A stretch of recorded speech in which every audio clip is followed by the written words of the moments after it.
नमस्कार मंडळी. मी निशांत आवळे आणि निवडक उद्यमीच्या आजच्या पॉडकास्टमध्ये सगळ्यांचं स्वागत. मागच्या आठवड्यात एक विषय आपण बोललो की बऱ्याच जणांना अचानक व्यवसाय करण्याची हुकी येते आणि त्याच्या मागची भावना काय असते. आणि मग अ, हे सगळं होताना आरिबीटी या तंत्राचा आपल्याला कसा उपयोग होतो, की आपल्या मनात काय चाललंय हे आयडेंटिफाय करायला आणि ते अलाइंड आहे का किंवा ते योग्य दिशेने आहे का, आपल्याला काय टेम्पररी भावना आहे ती, हे सगळं जे आतमध्ये जे काही द्वंद्व चाललेलं असतं ते सजगपणे स्वतःला समोर, म्हणजे असं नको की काय म्हणतात ते शूट फर्स्ट एम लेटर असं होता कामा नये. आपल्याला त्याची पूर्ण कल्पना असावी की आपण काय अनुषंगाने एखादी पावलं टाकणार आहोत आणि त्या हिशोबाने आपल्यातलंच द्वंद्व सोडवण्यासाठी आरबीटी हे तंत्र फार मदत करतं. आणि माझ्या मते ते एक सेल्फ टॉक आहे, कारण ते तुम्हाला अवेअर करतं की तुला जे वाटतंय ते ते खरं आहे का की ते मेडअप आहे. आणि ते जर मेडअप आहे तर खरं काय आहे, आणि त्या खऱ्याच्या हिशोबाने तू जरा माहिती घे तर तुझे पुढचे निर्णय चुकणार नाही. तर ह्या संदर्भात गेले 2-3 दिवस परत सौमित्र सरांशी बोलणं झालं होतं. आणि सौमित्र सर आता आरिमिती ह्या विषयाबद्दल स्वतःला शोधत करून घेण्यासाठी बरेच दिवस काम करत होते. तर त्याच अनुषंगाने आज काही उदाहरणांसकट आपण पाहणार आहोत की हे आरिबीटीचं तंत्र कसं मदत करतं. इथे आरिबीटी प्रमोट करण्याचं हे काही असा हेतू नाही, पण त्याच्यामध्ये आपल्याला पडलेल्या प्रश्नांची उत्तरं आहेत, म्हणून आम्ही हे घेतो. तर त्या हिशोबाने बाकी निवडक उद्यमीबद्दल थोडक्यात सांगायचं तर उद्योजकांना पडणारे प्रश्न ह्या विषयावरतीच आम्ही आमचा हा फोकस ठेवला होता. आणि सभासद मंडळींच्या एकत्र मीटिंग व्हायच्या, पण वेळेअभावी आम्हाला असं वाटलं की हे जर पॉडकास्ट स्वरूपात मांडता आलं तर ते रेकॉर्डेड असेल आणि मग लोकांना आपापल्या सवयीने सवडीनं ते पाहता येईल. आणि तरी सुद्धा आम्हाला जे काही बेसिकली आमचं हे थिंकिंग इन पब्लिक असाच आमचा हा प्रयत्न राहिलाय. आम्हाला कुठेही दावा करायचा नाही की आम्हाला हे सगळं समजलेलं आहे आणि आम्ही करून ठेवत नाही. इनफॅक्ट त्याच्या विरुद्ध आहे. फक्त ही जी वल्नरबिलिटी आहे ती आम्ही लपवू पाहत नाहीये, आम्हाला ते समोर मांडायचंच आहे आणि तुमच्या देखतच आम्ही तो शिकण्याचा प्रयत्न करतोय. तर आणि आम्ही प्रश्न शोधतोय आम्हाला पडलेल्या प्रश्नांची, पण हे जर कुठेतरी रेकॉर्डेड किंवा डॉक्युमेंटरी स्वरूपात असेल तर आमच्यासारख्या अजून 4 जणांना मदत होईल. एवढाच त्याच्यातला माफक उद्देश आहे. मुंडक उद्यमीला तुम्हाला जॉईन करायचं असेल तर तुम्ही मला किंवा सौमित्र सरांना संपर्क साधू शकता. वर्षाची साधारण एक 3,540 रुपये माफक फी आहे त्याची. याच्यासाठी, कारण ही जी सभासद मंडळी आहेत किंवा हे असे विषय आहेत जे आम्ही इथे बोलतो त्याच्यावरती पण नंतर सखोल चर्चा होते आमच्या ग्रुपवरती.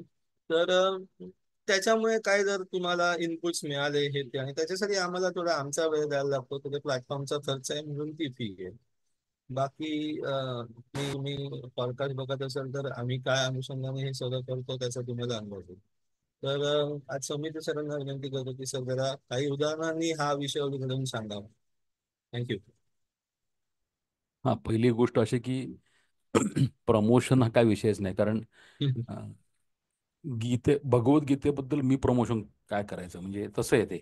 हा विषय इतका रामदास स्वामींचं तुम्ही वाचा, मी प्रमोशन करतो, त्याला काय अर्थच नाही ना म्हणजे. तर हा विषय स्वतःमध्ये इतका मोठा आहे की उलट तो लोकांपर्यंत प्रसार व्हावा, प्रमोशनपेक्षा आपण म्हणून की प्रसार व्हावा या विषयाचा. आणि या माध्यमातनं आपल्याला आपल्याला पडणारे प्रश्न जे वस्तुनिष्ठतेने सोडवता येतील असं वाटतं आपल्याला. मला हे नाही माहिती की आणि किती आयुष्य भयंकर आनंदी होईल का, काय ते, मग ते हासू भाऊ बागडून लागले वगैरे तसं काय होईल की नाही मला माहिती नाही. एक्साइटमेंट मिळेल की नाही मला माहिती नाही, पण एवढं निश्चित की दुःख कमी होईल. आयुष्यातलं दुःख कमी होईल हे नक्की. कारण दुःख बहुतेक वेळा अशा कारणाने होतं की आकस्मिक आलेल्या गोष्टींनी खूप दुःख होतं आपल्याला आणि धक्का बसतो. तो धक्का न बसण्यासाठी आपल्याला बुद्धीचा दिलेला वापर आपण करावा असं मला वाटतंय. जे काही सृष्टीकर्त्यांनी बुद्धी दिली आपल्याला, तर ती बुद्धी वापरता यावी. आणि बहुतेक गोष्टी सगळ्या अगदी कमी वेळापुरत्या त्या आकस्मिक असतात, नंतर ते स्टँडर्ड होतं. अगदी ॲक्सिडेंट जरी झाला कोणाचा तरी होतानाच कळलेलं असतं, पण नंतर सगळं स्टँडर्ड असतं, म्हणजे बऱ्यापैकी व्यवस्था लागलेली असते, व्यवस्थित असतं असं म्हणूया आपण. तर याचा हेच बोलायचा उद्देश असा की उद्योजक, आपला निवडक उद्यमी प्लॅटफॉर्म उद्योजकांसाठी आहे, उद्यमींसाठी. उद्यमी हा मुळातच वेगळी वाट आहे. म्हणजे आपण कालच बोललो होतो निशांत की हे मुळातच स्थिर पाणी नाही आहे. हे हे खळाळतच पाणी आहे. ते त्याच्यात उतार चढाव असणार, तोच उद्योग. ते नको असेल तर नोकरी, हा प्रकार वेगळा आहे. तिथले वेगळे गोष्टी आहेत, त्या आपण ते बोलतच नाही त्या. परंतु हा जर निर्णय कोणी घेतला, तर त्याला कुठल्या प्रकारच्या अनिश्चितता अनिश्चितता हीच त्यातली निश्चितता आहे, असं म्हणूया आपण. पण त्यात सुद्धा एक थोडासा आपण काही गोष्टी आपण प्लॅन करू शकतो नक्की, निश्चितपणे. जसं आपण खूप जवळपास वर्ष, 2-3 वर्ष आपण बोलतोय सारखं, की सगळे बिघडते पहिली आर्थिक घडीच. त्यामुळे आर्थिक घडी बाजूला आपण हेज करून ठेवणे, किंवा काय त्याला फॉलबॅक म्हणा, किंवा प्लॅन बी म्हणा, काय म्हणायचं ते त्याला तुम्ही म्हणा. पण ते जर असेल, तर आपल्या आयुष्यात कमी कॉम्प्लिकेशन्स येऊ शकतील, हे तर निश्चित.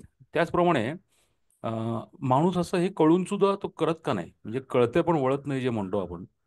ते वळत नाही म्हणजे काय, ते निमिषार्धात आपले निर्णय होतात सगळे, कधी कधी. हां, निमिषार्धात निर्णय होतात. आपल्याला कंटाळा येतो कधी कधी विचार करायचा. आपण म्हणतो ना, की अरे किती विचार करत बसायचा यार, जाऊ दे ना, घेऊन टाकू. बरेच वेळा असं पण होतं, की विचार करायचा आळस, किंवा टार्गेटेड टाईममध्ये निर्णय मी घेतोच, असे करून काहीतरी चुकीचे निर्णय घेतलेले दिसतात. खूप मोठे मोठे निर्णय. ते काय स्वयंपाकाची भाजी करायची नाहीये, की अमुक वेळेत जर नाही आला तर मी या हॉटेलमधून दुसऱ्या हॉटेलमध्ये जाईन. इतकं सोपं नाहीये ते. तर असं मी गोंधळ होतात. तर असे निर्णय आपण का घेत नाही, किंवा काय काय गडबड होते सगळी, याच्याकरता विवेक पाहिजेच आपल्याला. विवेकाने निर्णय पाहिजे. विवेक आणि भान, हे दोन घोडे आपल्या हातात असतील तर आपलं आयुष्य बरं सोपं होऊ शकतं.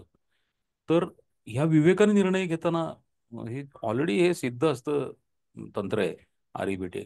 अल्बर्ट एविस या माणसाने, एलिस या माणसाने हे निर्माण केलेलं आहे. मी काहीच नाही, मी जे काही शिकलोय ते काय मी शिकवण्याकरता करत नाहीये. मी खरंच सांगतो, मला जे स्वतःच्या आयुष्यात अंमलात आणून मला उपयोग होईल ते मी शेअर करणं, असं जसं निशांत म्हटला तसं, की शेअर करणं लोकांसोबत.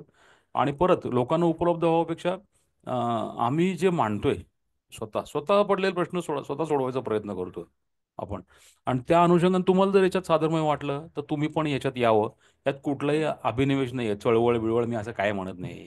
हे स्वतःला समोर पडलेले प्रश्न आहेत, आणि ते युट्यूबमुळे लोकांसमोर बोलता येतात.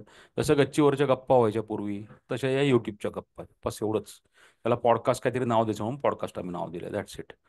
पण हे टिपिकल पॉडकास्ट सारखं ते नाही आहे सगळं, की मागे एलिमेंट्स लावले, मग ते 2 स्पीकर लावले, असं काय नाही.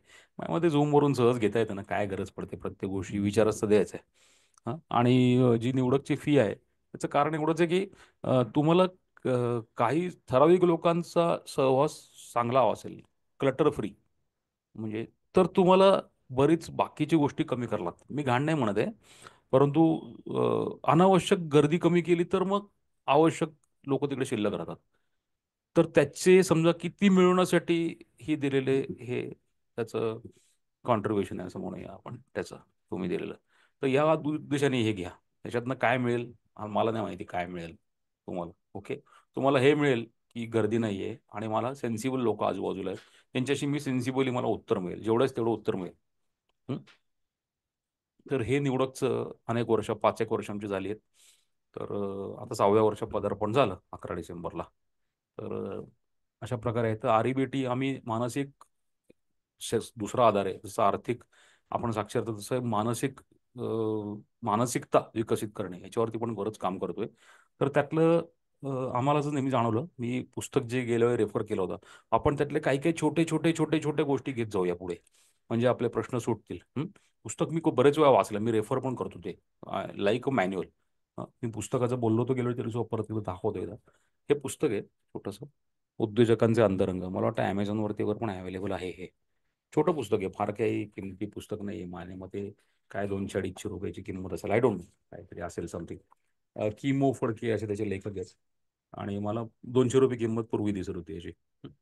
तर ह्याच्या आधाराने आपण थोडंसं आपले प्रश्न मार्गी लावायचा प्रयत्न करूया. मराठीतलं पुस्तक आहे, हे सगळं इंग्रजीत अडकून पडलेलं तत्वज्ञान नाही. मग परत आपण सर्व निर्माण करायची गरज नाही, आणि तुम्ही सारखे कुठेतरी वर्कशॉप करायची पण गरज नाही. कारण वर्कशॉपमध्ये पण काय होतं माहिती आहे का, तंत्र शिकतो आपण. माझा अनुभव सांगतो मी तुम्हाला, की वर्कशॉपमध्ये तंत्र शिकतो, आणि पुढे ते प्रॅक्टिस सराव करण्याकरता आपल्याला समोर प्रश्न, त्याचे डिस्कशन हे लागतंच. आणि मग हे करताना आपल्याला प्रत्यक्ष सराव केलेल्या माणसाचे अनुभव सोबत नसतात. लक्षात आलं ना. आपले सूत्र येतात समोर, हम्म. की समजा एखादं हम्म. गणिताचं काही आपल्याला आलंय, एखादं समीकरण आलंय, समीकरणच डायरेक्ट आलं ना, हे असं वापरा आणि तुमचं सोडवा. सोडवताना कधी अडचणी येतात ना, तर त्या हँड अडचणी, होल्डिंग हा, हा, हँड होल्डिंग. आता हँड तेवढं होल्डिंग आहे ना, हा. हँड होल्डिंग सुद्धा नाही म्हणत आहे मी. हा, हँड होल्डिंग सुद्धा हम्म, नाही. हँड होल्डिंग सुद्धा तुझ्याकडनं करून घेण्याचं थोडंसं बरोबर राहणं हम्म, वगैरे. हम्म, पण कोणी बरोबर नसेल तर माझे प्रश्न मला पडतात. आणि माझे हम्म, प्रश्न पडताना समोरच्याला पडलेलं असताना काय उत्तर आलं होतं बाबा, किंवा त्याची मनात काय चलबिचल झाली होती, हा जे वाटण्याचा मार्ग आहे, थॉट प्रोसेस ती सगळी, तर हा आपण इकडे थोडासा करूया एक एक एक एक ह्यानी. तर कॉमनच उदाहरण आहे, त्यांनी जी पुस्तकात घेतली तशीच आपण उदाहरणं घेऊया. तर हम्म, त्याच्या तत्वाशी पहिलं काय आहे, की पहिलं त्यांनी असं दिलंय याच्यामध्ये, की एखाद्या उद्योजकाला त्याच्या त्याच्या पुढील मुख्य वस्तुनिष्ठ समस्या सोडवताना अनेक अडचणींच्या ओझ्याखाली दबून गेल्यामुळे चिंता, निराशा, दौर्बल्य इत्यादी विघातक भावना त्याला छळू लागतील. तर त्याने नेमकं काय करायला पाहिजे, हे खाली त्यांनी दिलेलं आहे. आणि मग याच्या 4 स्टेप्स आहेत, हे आपण बोलूया त्याच्यावरती. मग पहिली पहिली पायरी दिली, की चिंता, निराशा अथवा दौर्बल्य या भावनांनी गुदमरून गेल्यासारखं वाटेल, तर एक कागद घ्यावा आणि त्या कागदावर स्वतःच्या मनात नेमकी कोणती वाक्य घोळत आहेत ते टिपून काढावे. हा, त्यांनी स्वतःच कबूल केले लेखकांनी, की ही पहिली पायरी थोडी अवघड आहे, कारण अशी वाक्य बहुधा अपूर्ण व अस्पष्टतेने बोललेली असतात. दुसरं दिलंय, की कागदावर टेपलेल्या वाक्यांच्या मुळाशी कोणत्या अविवेकी व अशास्त्रीय भावना, कल्पना दबा धरून बसलेल्या आहेत ते शोधून काढावं. तिसरं, स्वतःशी बोललेल्या वाक्यात ज्या तर्कदुष्ट अशास्त्रीय कल्पना दडलेल्या आहेत असं दिसून येईल, त्या कल्पनांची तर्कशुद्धपणे छाननी करावी व त्यांचे पूर्ण उच्चाटन करावे. आणि चौथं दिलंय, ज्या अविवेकी व अशास्त्रीय कल्पना उखडून काढल्या असतील त्यांच्याऐवजी पर्यायी विवेकनिष्ठ कल्पना सातत्याने स्वतःला, हे तुला मी सांगत होतो, हे सातत्याने, क्रॅश कोर्स किंवा कोर्समधनं एकदा आपण शिकतो, सातत्य राहत नाही ना. मग सातत्याने स्वतःला सांगून त्यानुसार वर्तन करीत राहावे. हं? अशा प्रकारे स्वतःच प्रयत्न करून हँड होल्डिंग नाही, Nishant. Okay okay. I am just making it clear. आपल्या कधी कधी काय दॅट्स असतं, फाईन. रेडीमेड शब्दांची इतकी सवय झालेली असते ना, आपण ते बेमालूमपणे वापरतो. हं? आणि अशा प्रकारे स्वतःच प्रयत्न करून स्वतःच्या मनातील अविवेकी कल्पनांचे उच्चाटन करणे निश्चितपणे शक्य आहे. परंतु हेच काम सुमारे 10 ते 12 उद्योजकांचे शिबिर भरवून अधिक परिणामकारकरित्या करता येतं. तर हे शिबिर भरवायच्या ऐवजी आपण समजा की YouTubeवरती आपलं चाललंच आहे आपलं, है ना? कोणत्याही पद्धतीचा अवलंब करून होईना, पण हे सगळ्यात महत्त्वाचं पुढचं, की हं, जे उद्योजक विघातक भावनांच्या वादळातून स्वतःची सुटका करून घेतील, तेच उद्योजक स्वतःच्या व्यावसायिक समस्या कल्पकतेने सोडवण्यात तल्लीन होतील असं दिलं त्यांनी. कल्पकतेने सोडवण्यात तल्लीन होतील व खऱ्या अर्थाने म्हणू शकतील, अनंत आमची ध्येयशक्ती. हे मला खूप खूप पटलं आणि खूपच पटण्यासारखी गोष्ट आहे ही. तर हे पुढे तर येतीलच त्याचे विवेकनिष्ठ विचारसरणी, काय कसं करूया काय नाही वगैरे. आपल्या काही कुठला कोर्स करून दुसऱ्या शिकवायचं नाही. आपल्या आयुष्यात समोर येणाऱ्या घटना आपल्याला सामोरे जायचे, तर कुठल्या का घटना असे ना का, तर त्यांनी जे पहिलं जे दिलं त्याच्यावरती आपण परवा बोललो, त्याच्यावरती आज बोलूया आपण, की स्वतःच्या मनात नेमकी कोणती वाक्य घोळत आहेत ते टिपून काढावे. याच्याबद्दल आपण थोडंसं बोलूया. पुस्तक बंद करतोय मी आता आणि याच्यावरती आपण जरा चर्चा करू, याच्यात काय अडचणी येतात. तर तू मला काहीतरी काल सांगत होतास, ती प्रत्यक्ष काय तुला सांगायचं तर सांग, नको तर नको सांगूस, ओके, घटना. पण प्रत्यक्ष कधी असं लिहिलंयस का तू, कधी असं लिहून काढलेस का कधी? लिहिलं परसे असं नाहीये, पण मला माझ्या स्वभावातली इनकन्सिस्टन्सी मला चांगली माहिती हम्म. आहे. फॉर एक्झाम्पल, मी जेवढा एकदम अननोईंगली सिरियस आहे फायनान्सच्या बाबतीत, तेवढा माझ्या हेल्थच्या खाण्यापिण्याच्या बाबतीत नाही. किंवा ते आता क्रेविंग मुळे मी एखाद्या वेळेला नियम मोडायला बसतो, जे मला आता ऍक्च्युली माझ्या हेल्थच्या हिशोबाने मला परवडणार नाही. पण तो एवढा धोका मला माहित असताना पण मला ते क्रेविंग कधी कधी थांबवता येत नाही. आणि हे एक्झॅक्टली 180 कोनातून विरुद्ध आहे. फायनान्सच्या बाबतीत मी कमालीचा सिरियस आहे. म्हणजे माझा माझा निश्चय ढळत नाही. आणि मी स्वतःला एक्सपेरिमेंट करून बघितलंय 17 वर्ष.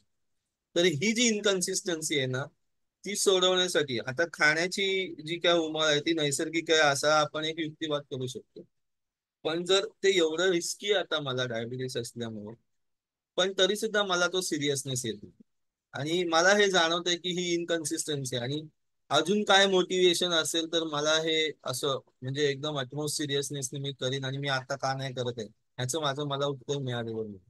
की त्या त्या मोमेंटला माझ्या डोक्यात काय होतं आणि मी एवढा एवढा कसा शॉर्ट सेल होतो की काहीतरी बरेच दिवस खाल्लं नाही असं स्वतःलाच बाय देऊन मग मी खातो आणि त्याचा मला पॉसिबली त्रास होऊ शकतो. तर ही इनकन्सिस्टन्सी आहे आणि मग ते सोडवायचं कसं. आणि मग समजा त्याच्यासाठीची जिद्द कुठून येणार काय येणार जिद्दीने हे सुटेल हे सगळं माहित असतं पण त्या मोमेंटला मी कचका खातो. असे असे मग आणि त्याचं अपराधीपण येतं मला त्या त्या वेळेला. पण आहे खरं आणि मला हे जाणवतं की आपलं बोलणं आता हे सगळं फार थोडंसं एलॉबरेशन आहे. पण एकच आयुष्य आहे त्यामुळे ह्या आयुष्यात आपल्याला जर असं आपण ठरवलंय की काहीतरी एक एक्स गोष्टी आपल्याला achieve करतो. आणि तुम्ही तुम्हाला काय तुमचं पर्सनल तुमची उंची वाढवणं वगैरे असे जे काही प्रकार असतात काही हिशोबाने असेल तर त्याच्यात मी कसं काय मग असं शॉर्ट सेल करतो अशी अपराधीपणाची भावना पण येते. तर आणि मग आपण आता ह्याला बाय देण्याचा प्रकार असा अरे खाण्यासाठी जन्म झालाय असं तसं. पण तसं नाहीये ना. तसं नाहीये आता मला ती लिबर्टी राहिलेली नाही. आणि तरी सुद्धा ते का होत नाही माझ्याकडून अशी ती एक अपराधीपणाची भावना आहे. तर असं हे एक मला इमिजिएट जे सुचलेलं जे मला एकदम ठळकपणे जाणवतंय मी डायबिटीस डिटेक्ट केल्यानंतर गेल्या 7-8 वर्ष. अजूनही बरेच असे आहेत गोष्टी की जे आता तुझी जे हीच एक तसे गोष्ट घेऊया आपण एक्झॅक्ट. हो एकच ह गोष्ट ह घेऊया आणि त्याच्यावरती बोलूया. हो हो ऑफकोर्स लेटेस्ट ऑफकोर्स टॉक म्हणजे त्यातनं मलाही ह कळेल माझ्या बाबतीत माझ्या काय अर्ध्यात गोष्टी काय ह होते काय नाही. ह तर पहिली गोष्ट हे जर फॉलो करायचं ठरवलं आपण तर आपल्या हम्म, पहिलं जे काय आतमध्ये चाललंय हम्म, जे काय चाललंय ते आपल्या ऑटोमॅटिक वाक्य येतात ना. ऑटोमॅटिक वाक्य येतात. तर ती पहिलं हम्म, लिहून काढणं हे आपलं पहिलं हम्म, सूत्र आहे. हा हम्म, त्याच्यात एक दुसऱ्या प्रकरणात काही घडलेल्या गोष्टींचा त्यांनी आधार दिला तर मी थोडंसं घेतो म्हणजे तुला हे कळून जाईल हम्म, की लेखी गृहपाठाचं आपलं कुठे अडतं. हां हम्म, ऍक्च्युली हां तर यांनी ते खूप छान दिलंय. तर हं. यांनी एक असं दिलंय की एक घटना त्यांनी दिलेली आहे की एक प्रकाशक एक उदाहरण घेतलं त्यांनी एकाचा प्रिंटिंग प्रेस हम्म, आहे आणि तो प्रकाशन करतोय. सॉरी प्रिंटिंग करतोय. तर एका प्रकाशकांना हेमंत नावाचं नाव दिलं त्यांनी. तर एका प्रकाशकांना माझ्या कचेरीत प्रवेश करताना पाहिल्यावर माझ्या मनात क्षणार्धात कोणती वाक्य चमकून गेली असावीत हे मला चांगलं समजलं होतं. घरी गेल्यावर मी ती सर्व वाक्य कागदावर लिहून काढली व नंतर त्या वाक्यांची छाननी सुरू केली. हां okay is a perfect ideal आपलं काय चालतं ते. हम्म, हम्म, हम्म, तर तर ती वाक्य जी आहेत त्याने असं लिहिलंय, मी स्वतःला हडसून खडसून विचारू लागलो, की कागदावर लिहिलेली वाक्य वस्तुस्थितीला धरून आहेत काय? एक, हम्म, हम्म, हम्म, त्यांच्यावर मी का विश्वास ठेवावा? त्यांच्यात सत्यांश किती व कोणता? हं? हम्म, हम्म, मी जरी गोंधळलेलो आहे, तरी सुद्धा कागदावर लिहून काढलेल्या वाक्यांची परखडपणे चिकित्सा करू लागलो, तेव्हा मला कळू लागलं, की त्या वाक्यांमध्ये बरीच अवास्तवता घुसडलेली आहे. wow. त्यात तर म्हणतात ना, खाण्यासाठी जन्म आपला वगैरे अवास्तवता बाय घुसडलेली आहे. हां. त्या वाक्यांची परफेक्ट पद्धतशीरपणे चिकित्सा करण्याच्या दृष्टीने काय करता येईल? तर ते त्यांनी चिकित्सा थोडीशी केलेली आहे. तर तुला मी ते सांगतो म्हणजे, की कशी चिकित्सा झालेली आहे ती. हां. तर अ, एकच मिनिट फक्त. हं. एकेका निकषाचा त्यांनी विचार केलाय. तर त्यांनी लिहिलं, विवेकनिष्ठ वाक्यांची पहिली कसोटी म्हणजे अशी वाक्य वस्तुस्थितीवर आधारित असतात. पहिलं तुझ्या मनात चाललेलं वाक्य. तर पहिलं एक वाक्य त्यांनी दिलंय असं. पहिलं वाक्य काय आलं त्या मनात, की "अरे बापरे! आली का ही पिढा?" हं. त्या प्रकाशकाला बघून. तर ह्या वाक्याची छाननी केली तर लक्षात आलं, की वाक्यात वस्तुस्थिती आणि वस्तुस्थितीचं तू केलेलं मूल्यमापन याची गल्लत झालेली आहे. हां. म्हणजे मी प्रकाशकांना पिढा समजलो हे माझे मूल्यमापन आहे. वस्तुस्थिती नाही असं तुम्हाला सुचवायचंय का? हो. परंतु बापरे! हे शब्द सुद्धा तू वस्तुस्थितीचे केलेले मूल्यमापनच नाही का दाखवत? आहे ना? तर मग काय होतं, की हे जेव्हा अ, हा पहिला जो विचार आहे तोच मुळात आहे ना त्यांनी केलेला. तर त्यांनी ते थोडंसं याच्यात काय-काय करून ना एक कोष्टकात टाकलं तुला सांगतो हां. स्वगत बोललेली वाक्य. "बापरे! आली का ही पिढा?"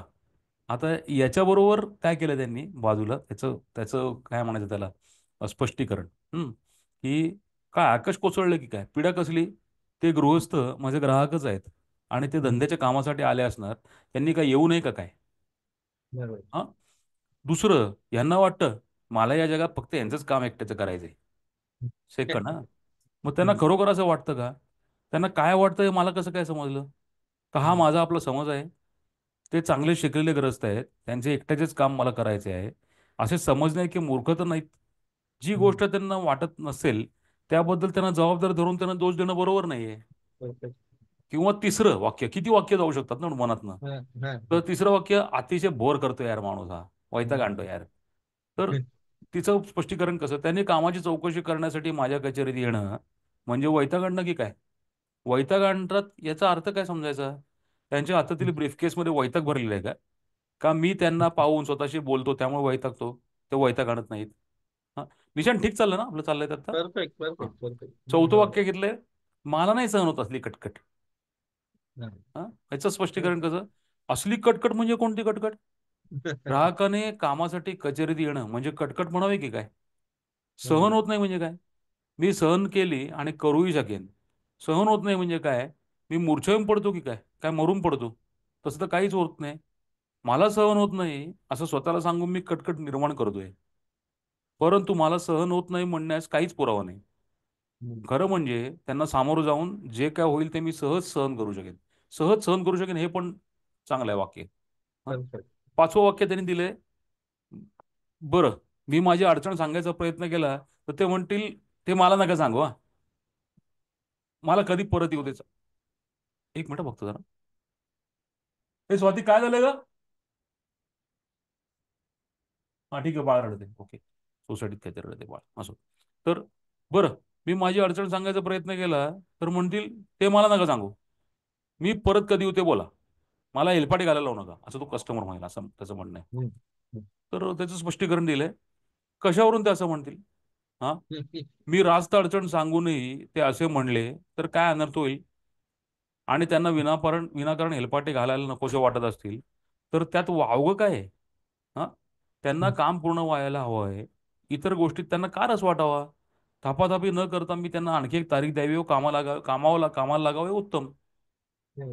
पुढचं वाक्य, चला मी सटकतो त्या रस्त्यानं म्हणजे ही पिढा आज तरी टळेल, पुढचं पुढे बघता येईल. हा. अशा प्रकारे पळून जाऊन माझं उद्दिष्ट कसं काय साध्य होईल? त्यात पिढा कुठली आहे? उलट मी त्यांना टाळलं तर माझ्या मनात नको असलेला संघर्ष चालू राहील व मला अस्वस्थ वाटेल आणि कदाचित अशी अळमटळम केल्यामुळे त्यांच्याशीही अकारण संघर्ष घडू शकेल. तर ही जी वाक्य आहेत ना सगळी, ही वाक्य आणि त्याचं पृथक्करण असं त्यांनी त्याच्यात केलेलं आहे. तर हे आता तुझं जे तू सांगतोयस ना प्रत्यक्ष, हम्म. की ह्या वाक्य लिहिण्यापर्यंत तुला येता येईल असं वाटतंय का तुला? तू लिहिशील का असं वाटतंय का तुला हे वाक्य? नाही, आता तुम्ही सर बोलत होता तेव्हा मी रिफ्लेक्ट करत होतो आणि सगळ्या पाच सहा त्यांनी जे प्रश्न विचारले त्याच्यातून मला तेच जाणवलं की मला पडणारे प्रश्न हे अविवेकीच आहेत. म्हणजे त्याची विवेकनिष्ठ उत्तरं शोधली तर मला काही त्याच्याने फार मला काय त्रास होणार नाहीये किंवा माझं मला उत्तर मिळणार आहे की मी अजून जरा डिसिप्लिनने हे करतो.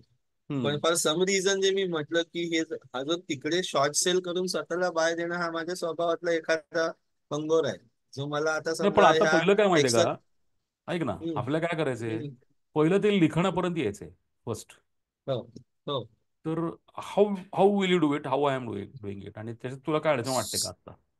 नाही म्हणजे तेच सांगत होतो लिखाणापर्यंत येणं हा त्यांनी एक मार्ग सुचवला पण मी आता तुम्ही बोलतानाच मी रिफ्लेक्ट करत होतो आणि मला जाणवत गेलं की अरे मी ते सिरियसली त्याला विवेकनिष्ठ प्रश्नच विचारले नाहीत आणि त्याची उत्तरं माझ्या पुढ्यातच आहेत की एवढं काही त्याच्याने मला त्रास होणार नाहीये मी हे करू शकतो हा पण असं मी ते म्हणतो लिहिलं ना तर आपण, ठीक आहे. बरं का?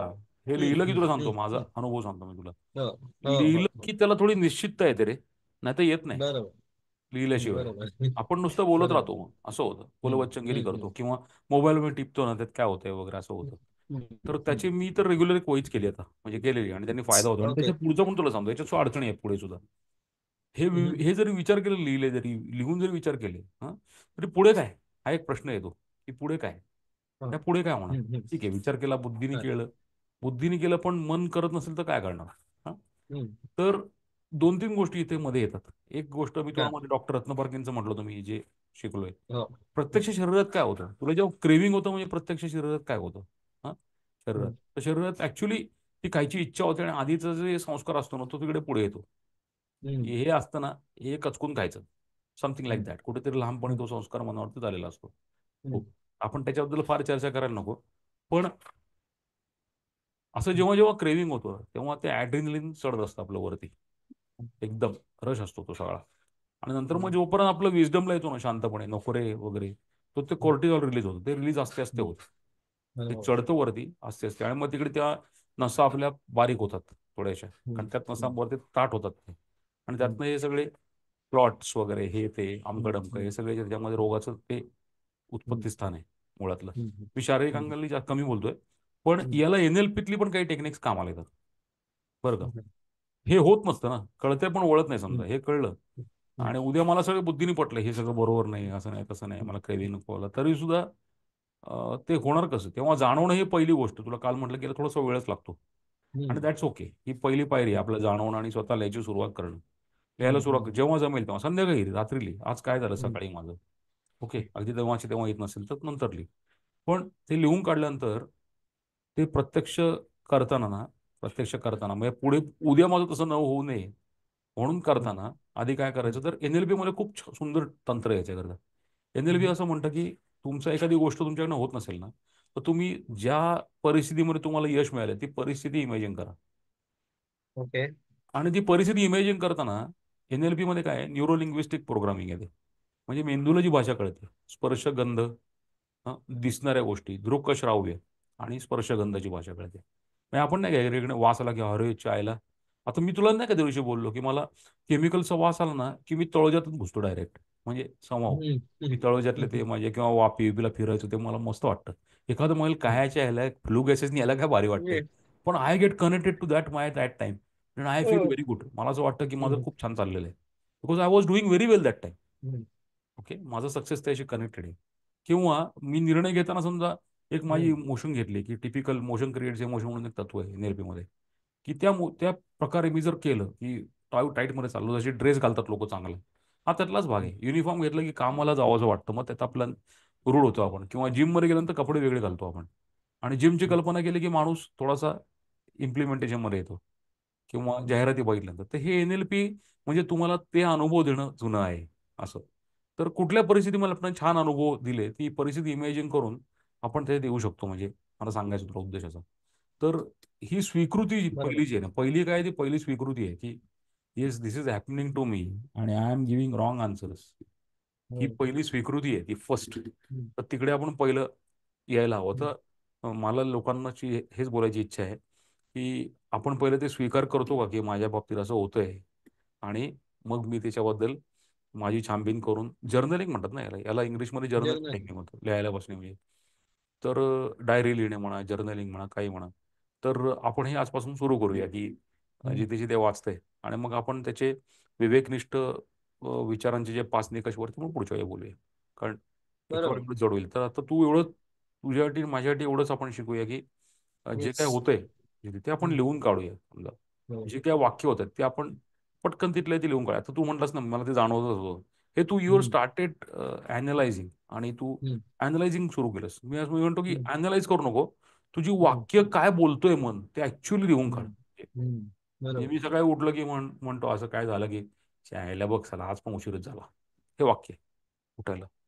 हे कसं चालणार? थंडी असून सुद्धा थंडी आहे ना, मग लगेच मन सांगतं, "हां, थंडी आहे ना जरा म्हणून झोपावंसं वाटतंय." मग हम्म. लगेच मन म्हणतं, "थंडी असली तर काय उठायचं नाही काय लवकर?